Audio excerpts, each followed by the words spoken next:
The United Nations Relief and Works Agency says the number of Palestinians seeking shelter in Gaza exceeds 50,000. Christopher Gunness joins us live from Barcelona. He's the spokesman for the UNRWA. How much pressure are you under?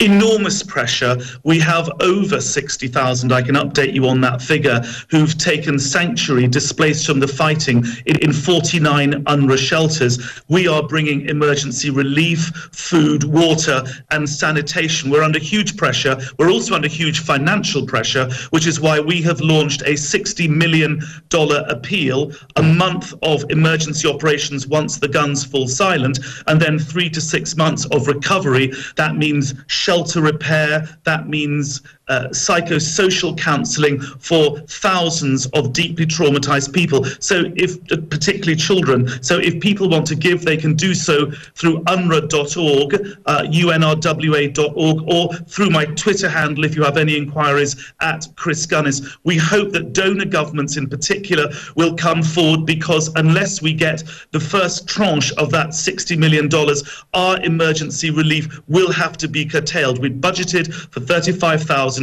We've now reached over 60,000. That's double that. For example, we may not be able to continue procuring mattresses. It sounds banal, but people coming in large droves to UNRWA installations under fire in Gaza need mattresses. So we need people to go to unrwa.org and give. We need people to contact me through my Twitter handle, at Chris Gunness. And we also need donor governments to come forward. It's urgently needed that we get these funds. We're leading the international response to the displacement in Gaza. We're leading the international humanitarian response, and we need funds. Are your shelters currently full? Yes, they are. They are absolutely full. So you can't take any more people?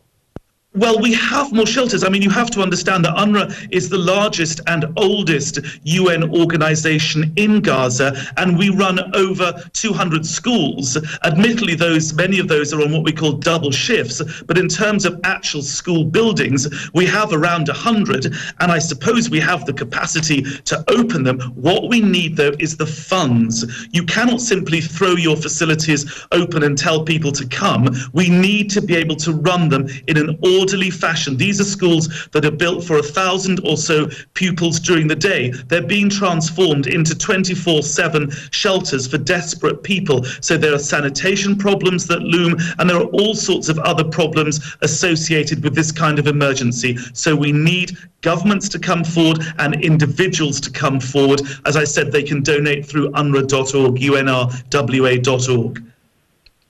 We were hearing earlier how just today in eastern Gaza, many people are fleeing the area. The concern is that they haven't got somewhere to go. Are you concerned that you're going to have to close the door on people fleeing areas that are being hit if you don't get that money very soon?